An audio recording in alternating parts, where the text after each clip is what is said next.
Hey everyone, and welcome to DreamSpace ByteSize here in One Microsoft Place in Dublin, Ireland. My name is Michael. And I'm Niamh. In this series of short bite-sized episodes, we're going to be showing you guys how to solve problems just like a computer scientist or a coder. These are the people who make our amazing technology that we use every day. Speaking of coders, we're going to be introducing the microbit towards the end of the episodes, and we're going to be learning about all the amazing things we can do with code. Sounds like a lot of fun, Niamh, doesn't it? Really does. Before we get started, guys, though, we're going to ask you a quick question. How do you solve problems? Now is a good time to pause and discuss this in your class or at home.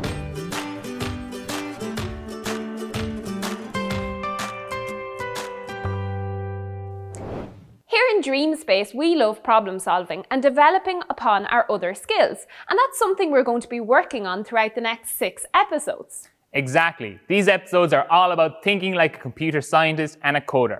And when they encounter problems, they go through 4 key stages. Number 1, they're breaking problems down into easier steps so they're easier to solve. In episode 2, we're going to be looking for patterns in problems. In episode number 3, we're going to be focusing on the important details and ignoring everything else when we're solving our problems.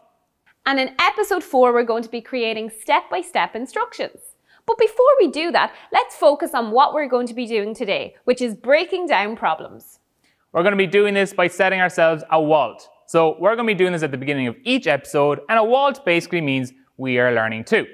Today's WALT is we are learning to make origami. And here's an example of origami on your screen right now. Now is a good time to pause the episode and discuss with your class or at home, what do you think origami is, or maybe where you've heard of it before.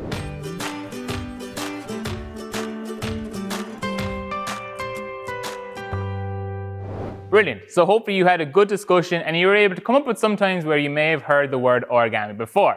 Origami is an ancient Japanese art which is all about folding square pieces of paper into amazing shapes and figures. We actually have some examples of origami out here on the table right in front of us, and we have some examples up here on the board. But Niamh, I'm going to ask you, what type of origami would you like to make today? Well, I'd love to make an origami dog today. Brilliant, me too. But before we get started, we have to practice our problem solving skills by breaking this problem down, because it looks quite tough to make right now just by looking at that picture, doesn't it, Niamh? It looks pretty difficult. So what kind of steps do you think we're going to have to go through when we're making our paper dog? Well, I suppose the first thing we're going to need to do is fold over the dog's ears. And then I think it's important that we make sure that the dog's chin and head isn't actually too pointy. And we're also going to have to give our paper dog some cute eyes and its own button nose. What's great is that we have the list of our instructions that we need to follow to make our origami here right now. But they're all jumbled up. It's up to us to put them into the correct order or the correct sequence. Sequence is a term we use a lot when coding, and it's important to start using it right now.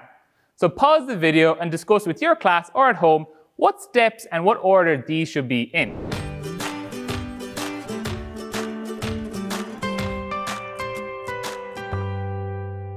Brilliant. Okay, so hopefully you were able to come up with some ideas of the correct sequence these steps should be in, or the instructions we need to follow when we're making our origami dog. Now, Niamh, I think we actually have to do it. So what should be step 1? Well, I think we need to start off with our square piece of paper, and then we need to fold it into a triangle. And then our third step would be folding our triangle in half into a smaller triangle. Once we unfold our smaller triangle out a small bit, we need to make sure that we give our dog some floppy ears, but his head and his chin are a little bit pointy, so we need to make sure we fold those back too. To finish off our paper dog, we give it its cute eyes and its button nose, and then we're ready to go. Let's look at these instructions in the correct sequence now.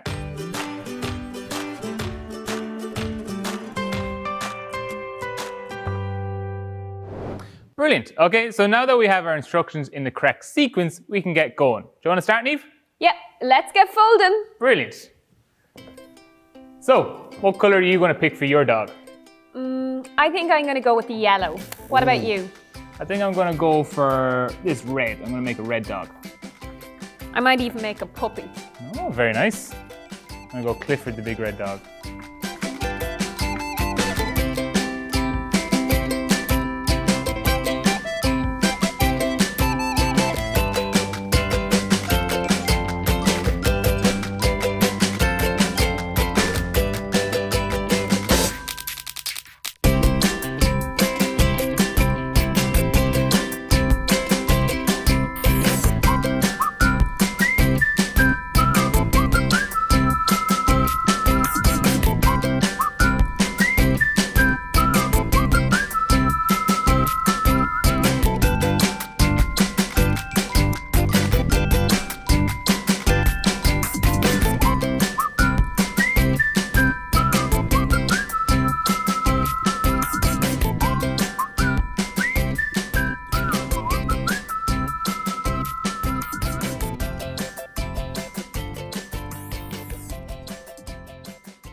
How are you getting on over there? Good. Ooh, there we go. Got Clifford. Looks good. Brilliant. Okay, so Niamh, we both have our origami dogs done. How did you get on? Well, I'm quite happy with Harley, but the only thing I would say is my ears probably aren't symmetrical. One's a bit longer than the other, so I'd probably have to fix that if I were to do it again, or I try to fix that. What about you? I like Clifford. I think I'm happy with him, but I think his chin and his head maybe are a small bit too big maybe. So next time I probably would correct that if I was doing another paper dog. Very good. So I suppose don't be too worried if you weren't able to figure out the correct sequence straight away, because coders and computer scientists always make mistakes, and these mistakes are called bugs. So it just makes them better coders because they're able to improve on these bugs and fix them when they do it again. So when you do it again, you can try and reorder your sequence and maybe get the correct sequence. So don't be too worried if, as I say, you didn't get it the first time. Yeah, exactly. And that's something really important to remember for all of these episodes, isn't it? Yeah. If you ever make a mistake or you encounter a problem, don't worry, you can always go over it again and make sure it's better the next time. At the end of each one of our episodes as well, we're going to have a quick review and talk about the skills and make sure we covered our walt and everything. So to start off, Niamh, what were the skills we were looking at today?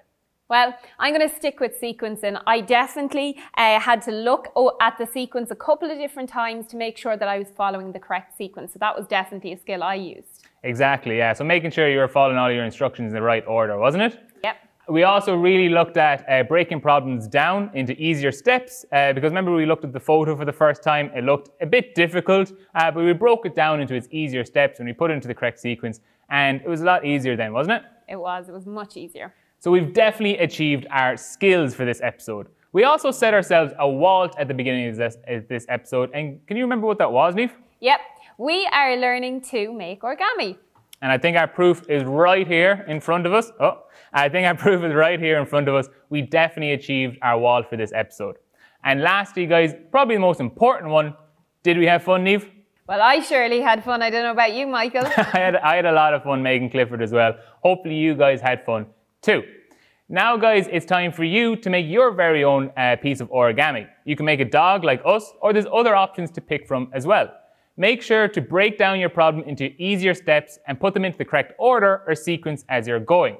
And if it doesn't turn out right the first time, you can always do it again, so don't worry. For more information on how to get started, go to aka.ms/DSByteSize. Exactly. And this episode was all about origami, but next week we hope you join us as we go out into nature and look for patterns to help us solve problems. We had a lot of fun today, and we hope you tune in then as well. Bye, guys. Slán.